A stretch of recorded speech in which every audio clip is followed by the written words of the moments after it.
Kyle, do you have nice handwriting? I used to have very neat handwriting. When I was young, I would do my homework at home, and then my mother would erase everything if it wasn't within the lines and make me rewrite it. Wow. So I learned to have very neat handwriting. I don't think it's as neat as it used to be. And my script handwriting is atrocious. It doesn't look anything like English characters. But relatively speaking, Yeah.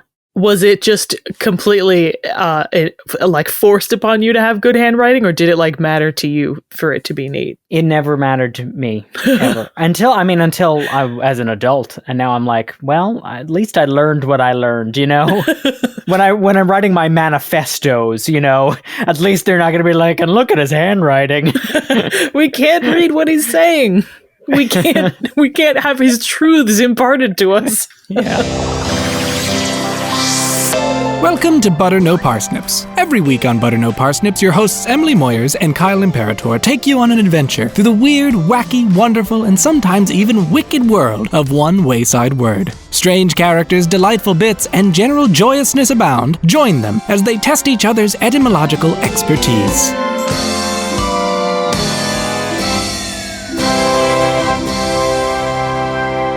Hey everybody, welcome to Butter No Parsnips. I'm Kyle Imperatore. And I'm Emily Moyers. Kyle. Emily. I got a word. You have a word. I have a word. That's honestly welcome information, because I gotta be honest, me and Seth were going into this thinking we don't know if she knows the premise of this podcast. Yeah, I felt some deep doubts coming in, so I did manage to get a word planned. Would you like to hear it? Please tell me. Okay. The word I have is Scrieve, Scriieve, or Screeve. Scrieve sounds like the cutest Pokemon. Oh, I gotta be honest. It is. Right? Like, I want a Scrieve. Like some kind of insect Pokemon. Oh, definitely insect, very like, cute. yeah. But like, also, if you saw it in real life, you'd want to set it on fire. Yeah. Scrieve. Scrieve. Okay, so it sounds like screech and rave. It's a screech You got rave. Oh, it's a Saved by the Bell themed rave. Yeah. So, all right. So if I have to go based on any of what we were just talking about, which is handwriting. Yes. Very good. Yeah, it took me about a quick 30 memory minutes test for Kyle. Yeah. Handwriting. Scrieve, I'm getting there's scribe and scribble and inscribe. These are good paths to go down. Scrabble and sure. Excrabulate, a word I just made up. That one's not a word, but yeah. Not yet. Wait till the end of this episode. Kyle, you were in a good place etymologically. Etymologically. Is Scrieve a noun? It can be. It is a noun and a verb. Is it more usually a verb? I think so, but both. Okay, I'm thinking a Scrieve is somebody who copies things, like in old-timey medieval texts. Okay. They were a Scrieve. Will give you a hint, Kyle, and say that would be a screever in a way. Screever. So, in what way? Maybe not a medieval text specifically. Oh, is Scrieve like a synonym for script, like writing, just in general? Yeah. Is that it? So if it's a noun or a verb, what are you guessing? I'm guessing noun, like it's a meaning like script, as in writing, like a script, a piece of writing. Okay. Then I didn't mean that, and I meant the verb, and it's a synonym for to write is to scrieve. Yes, it is. Nice! I got it on my first try. Yeah, Kyle, you got it. To scrieve is to write. That is the basic definition. Why don't we use that? Why are we saying write? It's awful. Well, we should be scrieving. We should be, but scrieve also has a more specific slang definition. Do you want to try to guess for that, or we'll just get there? Oh, I don't even know if I could even begin to aim for it. The one-word clue will help with that. Do you want it? Give me the word. Give it. Yeah. The one-word clue I have is fake. So is to Scrieve to like forge? Yeah, you got it again. Like, wow. That's good too. Yep. So to Scrieve is to write something. In slang, it can mean to write fraudulent letters or documents. And then a Scrieve can be a letter or other piece of writing, or in slang, a begging letter, especially one that is fraudulent, or a promissory note or bank note, especially one that is forged. Oh, okay. All right. Yep. That's making a lot of sense now. Yeah. Scrieve goes at least as far back as the 14th century, which puts it in Middle English. It later became a well-used word in Scots and the Scottish dialect of English. The OED has a couple of Scots quotes using forms of Scrieve as early as the 1500s, but the bulk of Scottish use started around the late 18th century and into the 1800s. In Scottish use, it is more often spelled Scrieve, which is the older and I think more accepted spelling, but slang use tends to favor Screeve, which kind of makes sense because it's like a simpler spelling. Sure. I mean, I gotta be honest, even though they are pronounced the same way, just visually they have very different auras, you know? With an IE, it looks more like a real word, and with an EEVE, it looks like a slang word to me. It looks like, mm-hmm. It looks like something unsavory, honestly. It looks like, I had that surgery. They had to implant a Scrieve in me. It's like, I'm sorry. I don't like that. No one does. The earliest definition, and the one still used, in fact, was simply to write, both as a transitive verb, like I am writing a letter, and as an intransitive verb, like I am writing, just as an act. This word could have come to English by a couple different paths, and in reality, it was probably some combination. Ultimately, all of the etymologies I'm going to talk about come from the classical Latin scribo, Seribo, which also meant to write. Wouldn't you know? Scribo sounds like maybe the pre-evolved form of Scrieve. Yes, Scribo. Absolutely. The pre-evolution is Scribo. Oh man, my Scribo turned into a Scrieve. You're disappointed that it evolved. Yeah. It gets worse somehow. So Scribo, so like write. Yeah. So, I mean, you already said a bunch of words. Scribe, scribble, inscribe, prescribe. Describe. Yep. All from Scribo. Now, Kyle, you and I have been at this thing for a while now. Yeah, about a decade of service we've had, yeah. That's right. You and I know that there is a very predictable path of languages this word might have taken if it started in Latin and ended up in Middle English. Any guesses there, Kyle? I mean, Old French is an option. Yep. The good old Latin to French to Middle English pipeline. Yeah.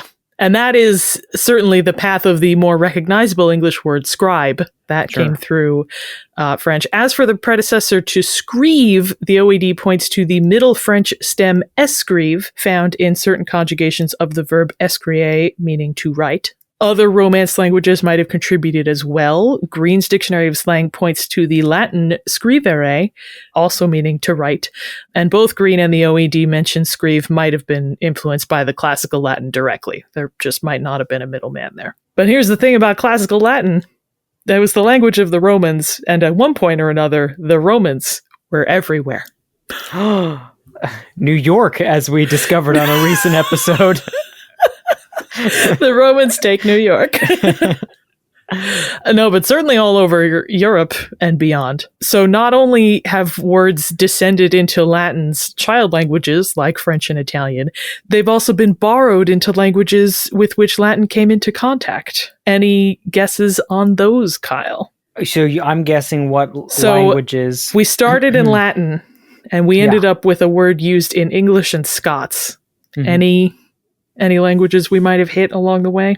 The other Romance languages? Latin? I mean, Italian? Spanish? No, I'm saying not Romance languages. Oh, not Romance languages? What not Romance languages are there out there?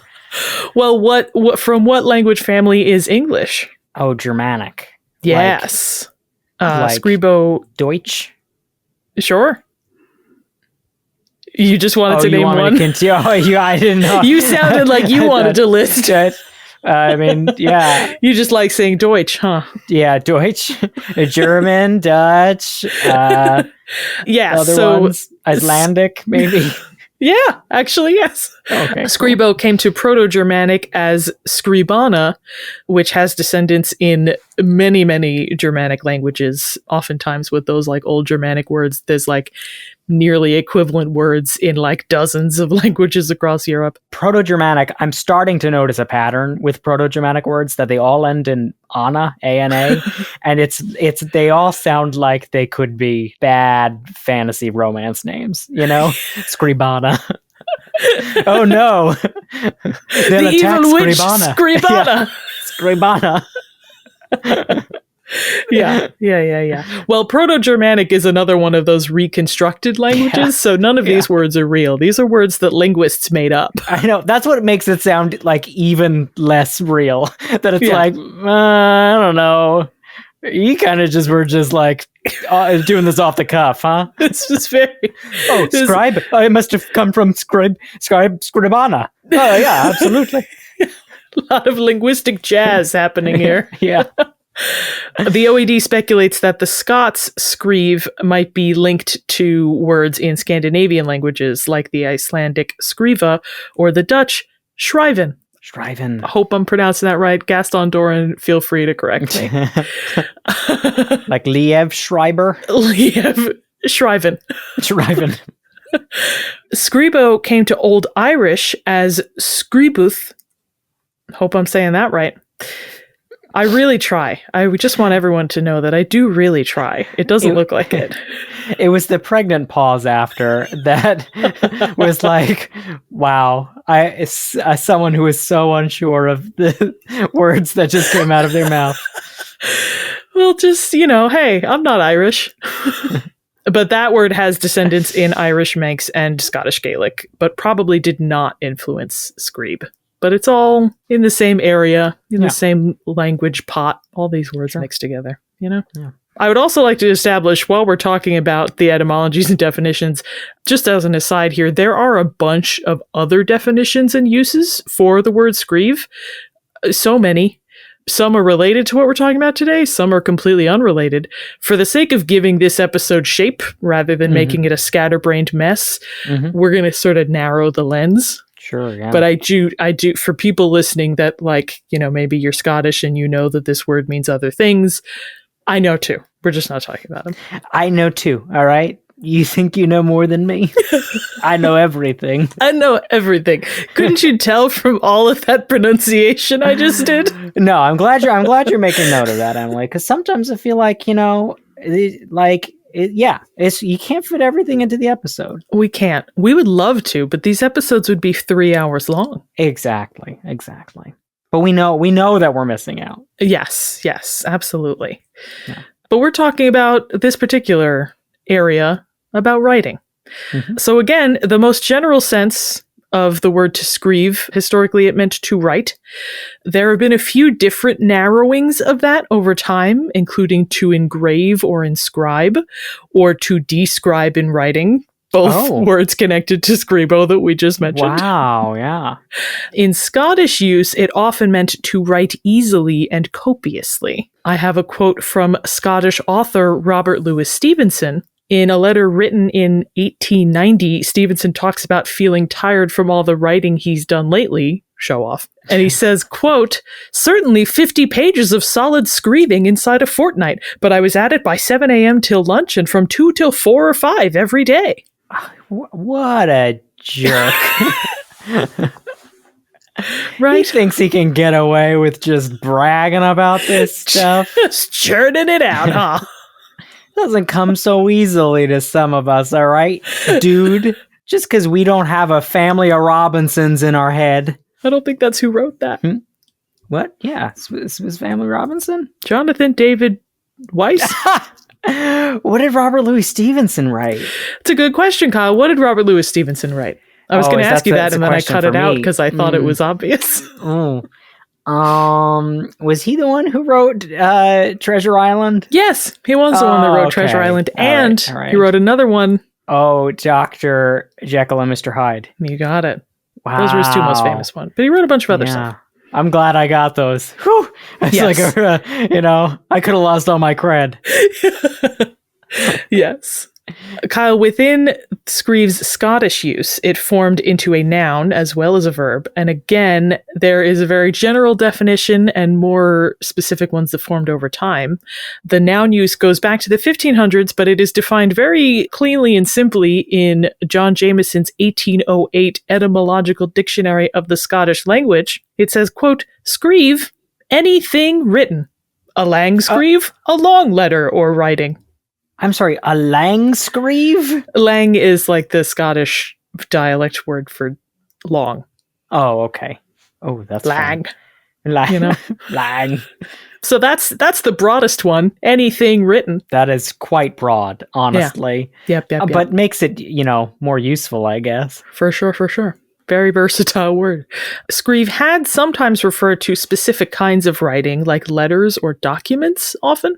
The extended noun scriever often referred to a clerk or a scribe, or someone who writes in a similarly menial way. That same dictionary by Jameson defines scriever as, quote, "an inferior sort of writer, a mean scribe." A mean scribe? I think mean meaning like middle. That's interesting. It's kind of derogatory a little bit. I think it is supposed to be a little bit. Yeah. It's just a scriever. He's just a scriever. Screeving the day away. I'm trying to make money for my 18 children. That mean scriever. I like that neither of those people were Scottish. You do not want me to break out my Scottish accent right now. No, neither of us can do that, we've learned. But I do hear that Scriever is going to be the most used word in the Shrek reboot. So there's potential to hear that in a Scottish accent. but they're talking about the Pokemon that we just invented. They're talking about the Pokemon. Yeah, it's a crossover that no one expected. But here's where we really get to the meat of it, Kyle. Here's where we get to what we want to be talking about. Because around the late early 1800s, Scrieve started to gain a slang connotation of referring to not just any letter or document, but one implied to be a fraudulent letter or a forged document. For example, in a newspaper article for the Edinburgh Advertiser in 1800, the article describes a court case regarding counterfeit banknotes, in which a witness is giving testimony against a forger named Richard Mendham. The article writes, quote, "When Mendham gave him the notes, he told them they were Screeves." In that case, spelled Scrives, like scribes. That's fun. That's like what I put on my omelets. Scribes? Scribes, yeah. Little chopped scribes. Yeah. Yeah. They were Screeves. That's so good. Yeah. Like such a good way to call something forged. I think the American government should use that in legal language. And you don't go to jail for forgery, you go to jail for screeving. For screeving, we should. Screevery. Well, so, at the time in Scotland, clearly the word was well known enough to show up in a regular newspaper, at least contained to Scotland, but Scrieve regained its usage in the wider English-speaking world, specifically as part of criminals slang, aka thieves' cant, aka flash language. Oh, I've never heard flash language used. I was just going to ask if you'd ever heard flash language, Kyle. That's fun. Why is it called that? That's a good question, Kyle. We might answer it later in the game. Oh, okay. But yeah, so flash language is sort of a subgenre of thieves' cant. So, screeving, it might not become like the legal offense, but certainly it's what everybody calls it in the underground. Flash language was a subgenre of thieves' cant used both in Britain and in Australia in the late 17th through 1800s. Sure. Another question for you, Kyle, and this one I think you might know. Why might a lexicon of criminal slang extend to both Britain and Australia at this time? Because it's when Australia was discovered. It was when the British started colonizing Australia, right? Yes, but specifically, why might a lexicon of criminal slang have been used in both? Oh, well, because they were colonizing Australia by sending all of the criminals there. You got it. You got it. As I think we said in some episode at some point, Australia was Criminal Island. Yeah. It's like we shouldn't be laughing. Like, No, that shouldn't be a joking matter. It was a bad thing for the people that already lived in Australia, Yes. and it was a bad thing to do to all the people they shipped on a boat and sent across the sea for what was not necessarily like high-class crimes. Yes. At this point in time, Australia was a British colony. They used it to house the convicts that they didn't want in Britain. Anyone from like a petty thief who was like stealing bread so he didn't starve to a career criminal could see themselves facing transportation. That is a sentence often making bricks in Australia. I mean, to be fair, all of the, fancy people, all of the scholars who were probably, part of sending all of the criminals to Australia, when they went to Australia and were like, well, now let us discover the rest of this continent, they all got themselves killed anyway. So, okay. Consolation prize. Yeah. They got their just rewards. They're just rewards. Mm-hmm. They're just not just desserts, just rewards. It's my new brand. Your knockoff of Just Desserts? My knockoff of Just Desserts called Just Rewards. If you sign up now, then I'll give you half a dessert off. We still call them reward desserts. It's really confusing.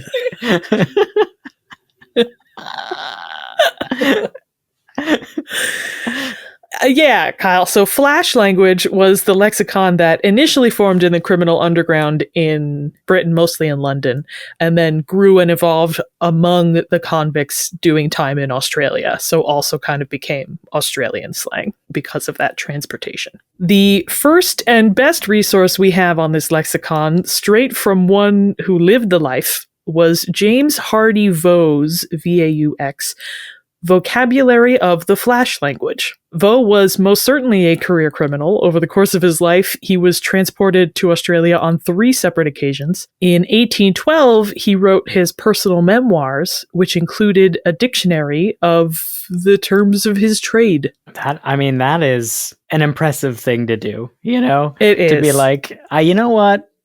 If I'm gonna write a memoir, someone's gotta be able to understand it. So. Yeah. I want this to be an educational moment. Yeah. It was very possibly the first autobiography written in Australia, as well as the first dictionary written in Australia, and definitely the authority on this slang lexicon. Do you have some examples for us? Of course I have some examples, Kyle.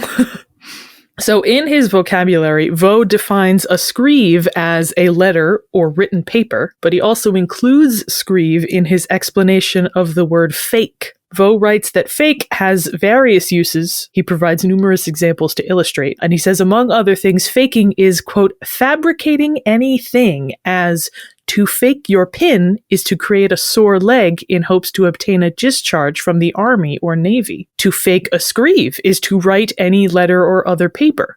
To fake a screw is to shape out a skeleton or false key.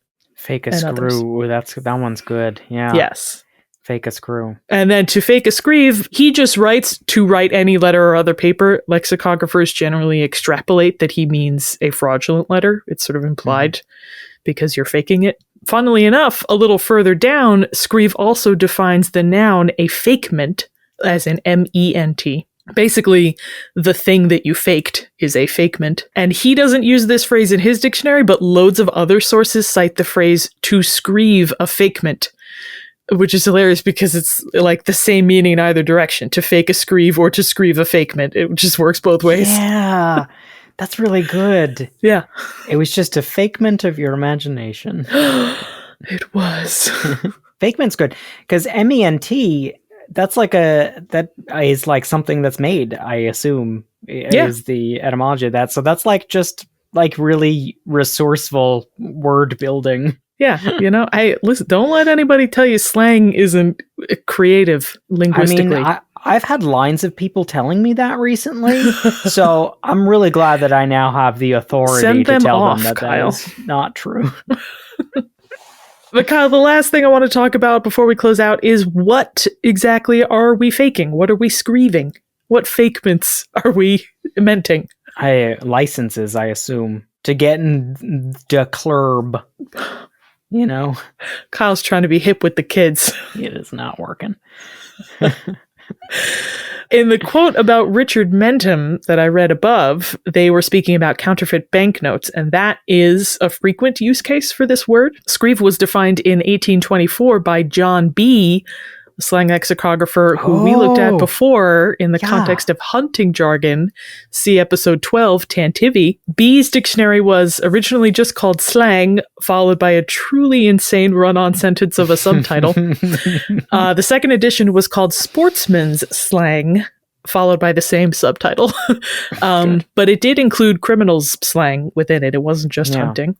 Case in point, B defines Screeves as forged notes of the Bank of England. Oh, forged money was Screeves. Oh, that makes a lot of sense too. Banknotes. So like, I guess the way that we use cash, but it was like literally a piece of paper that said the bank owes you this much money. I have never until this day understood what a banknote was. Yeah. I just thought it was a funny way to refer to cash. Yeah, I also did. So Screeves could refer to promissory notes or banknotes. Promissory notes are like a note from anyone that says the person holding this paper is owed this much money. And I owe you. Basically. When the promissory note comes from a bank, they call it a banknote. But I think that is like a predecessor to paper cash that we have now. I mean, that makes sense. Because this was the day when everybody had coins. Unlike today, no coins exist. Coins exist. Honestly, we're getting close. Well, but like, I mean, in the US, sure. But like in other places, they got 2-pound coins in England. That's crazy. How do you carry all those? They must be so heavy if they're weighing 2 pounds each. They are. I lived there for 3 months and I was like, this sucks. I always make a weight joke, Emily. No. They are heavy, though. No, I'm sure. I mean, yeah, that's crazy. But there was another context where this word often showed up, separate from banknotes. John Camden Houghton's 1864 The Slang Dictionary defines a screeve as, quote, a letter or a begging petition. And he defines to screeve a fakement as to concoct or write a begging letter or other impostor's documents. Oh, what's a begging letter if it's an imposter's document? I was going to ask you that as well, Kyle. Can you speculate on what a begging letter might be? It's like, simpler than you think. Don't overthink it. Is it like a phishing scam? Basically, yeah. So in its simplest, it is a letter from someone without money written to someone with money asking to have some of it. They're not really a phenomenon of a certain era. They're just sort of a fact of capitalism. And whether in the era of quill and ink letters or emails from Nigerian princes, these begging letters have long had a reputation for being not quite honest. Who would have guessed? Who would have guessed? I'll tell you who. Author Charles Dickens reported receiving a constant onslaught of spam. In 1850, he wrote an article called The Begging Letter Writer, in which he talks about the begging letter writer as if all the letters are coming from the same one person. I love that idea. It's hilarious. I'm going to read as short a quote as I can bear to read, but everybody should go read the whole thing. It's hilarious. Dickens writes, the natural phenomena of which he has been the victim are of a most astounding nature. He has had 2 children who have never grown up, who have never come out of fevers and measles, who have never changed the least degree through 14 long revolving years. And to his wife, she has always been in an interesting situation through the same long period and has never been confined yet. His devotion to her has been unceasing. Was it not his Christian duty as a man, a husband, and a father to write begging letters when he looked at her? Parentheses, he has usually remarked that he would call in the evening for an answer to this question.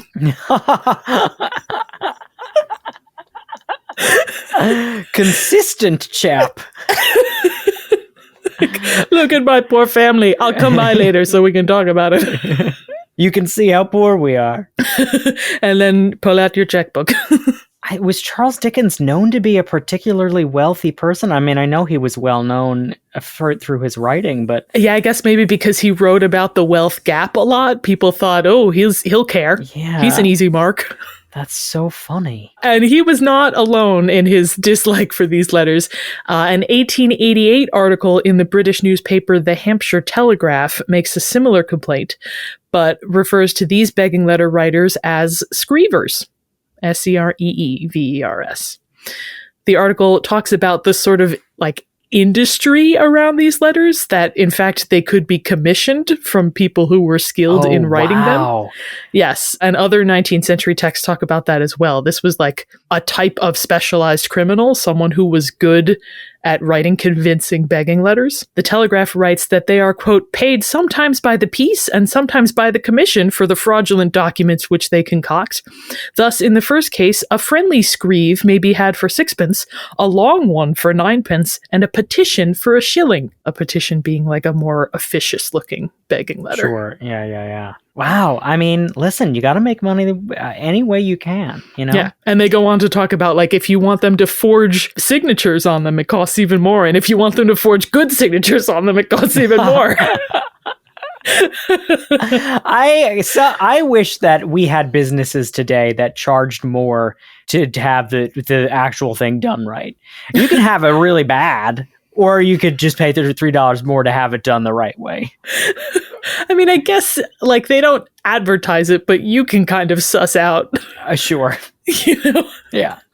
I was thinking that, like, our go-to Screever now is just ChatGPT. Yeah, I was literally going to say that that's what AI is now, you know? And it's free, which means that it's only a matter of time before they start charging us £1. Yeah. Oh no, I hope nobody puts this episode into ChatGPT or else they'll get some ideas. They'll learn.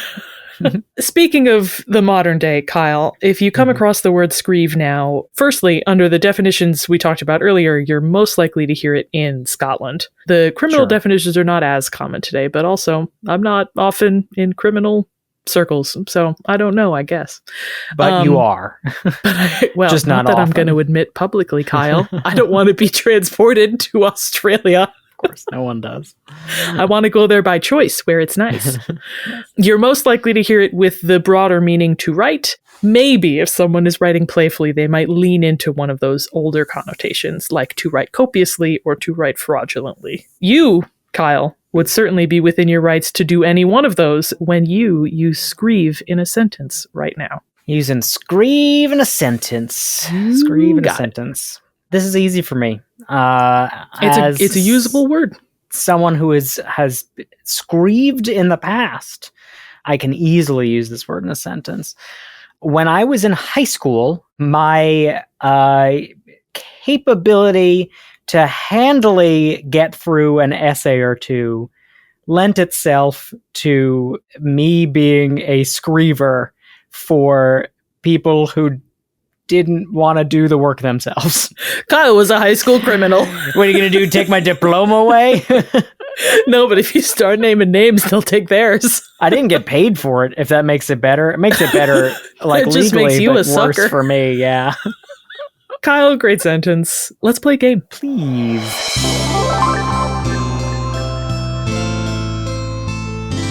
Kyle, your game today is called In Vogue. Vogue, V-A-U-X. Okay, all right, sure. Yeah, it works. Yeah. Thankfully, Kyle, the game is simple. I've got some terms from James Hardy Vaux's Vocabulary of the Flash Language. We know we all wanted to hear more. Yeah, I'm going to absolutely. use the terms in context and ask you to tell me what they mean. Sounds great. Kyle, if I told you that Flash language was probably so named because they were terms that you had to be flash to, what does flash mean? You had to be, like, privy to. Yeah, absolutely. Vaux writes, quote, to be flash to any matter or meaning is to understand or comprehend it, and is synonymous with being fly, down, or awake. Being flash to, like, the way that you would use that sounds very, I don't know, Clockwork Orange, you know? I was thinking, as soon as he compared it to fly and down, I was like thinking, oh, this is a 70s word. 70s. Yeah. You flash to that, dog? That's good. That's good. And then they say, I grok. And then they say, oh, we're from two different sides of the cultural divide, huh? We can never be friends. And they were the most unlikely of friends from then on. Flash and grok, the buddy cop drama you've been waiting for. The shortest Romeo and Juliet. Just like, we're on two opposite sides, but it's fine. It's good. Kyle, next one. Mm-hmm. If I told you that Charles Dickens was a victim of the letter racket, what does the letter racket refer to? Letter racket is screeving letters to try and get money from people. Yeah, you got it. Yeah. Vo writes, going about to respectable houses with a letter or statement detailing some case of extreme distress as a shipwreck, sufferings by fire, etc., by which many benevolent but credulous persons are induced to relieve the fictitious wants of the impostors. That was a mouthful, to be honest. Benevolent but credulous is a tongue twister. I like that use of credulous meaning gullible. Yes. I never thought about that word being used like that, but it's fun.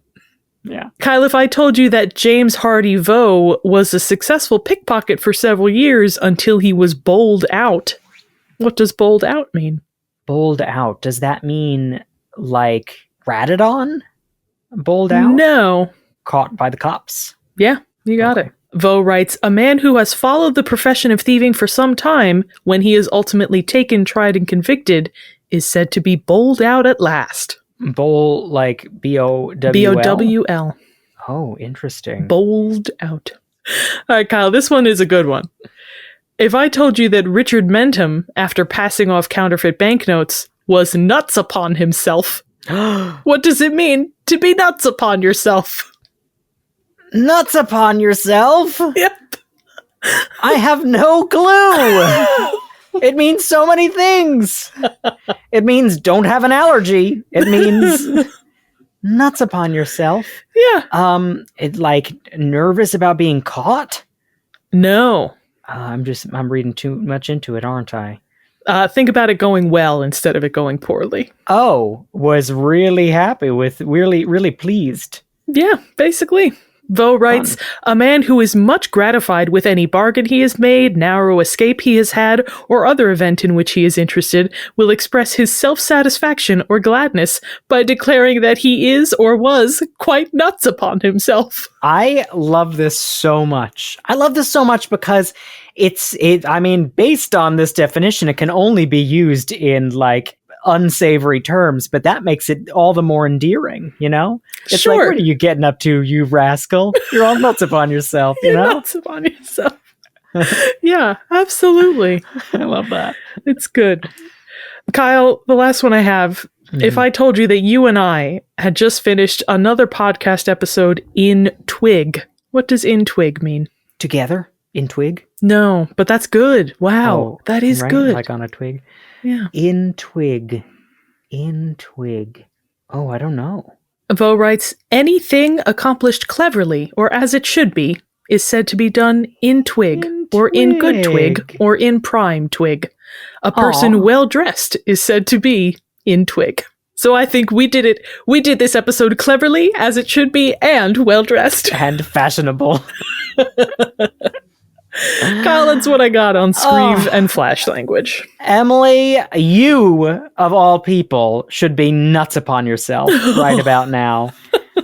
I mean, what a great foray into Australian slang, into thieves slang, and into a word that has a lot of connection with words that we use in English today, but just with a little bit of a twist. And there's loads more. I might include one of the many branches of information I had to cut from the episode might show up on Patreon, so keep an eye out. Well, everybody, remember that you can watch us on YouTube at Butter No Parsnips, and you can find Butter No Parsnips on other social media, on Facebook and Instagram at Butter No Parsnips Podcast, and on TikTok at Butter No Parsnips. And if you liked today's episode, consider giving us a 5-star rating or review wherever you heard us. And if you really liked today's episode, consider donating to our Patreon at patreon.com/butternoparsnips. Donating $5 or more gets you exclusive access to Buttered Parsnips, our after-hours podcast, and Afterthoughts, where we put the stuff that didn't fit in the episode. Thanks so much to all of you. You help us make what we make. And with that, I've been Emily Moyers. And I've been Kyle Imperatore, and this has been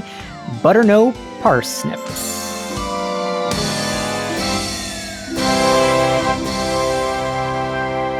Butter No Parsnips is produced by Seth Glicksman, Kyle Imperatore, and myself, Emily Moyers. The main and accompanying themes were composed by Kyle Imperatore.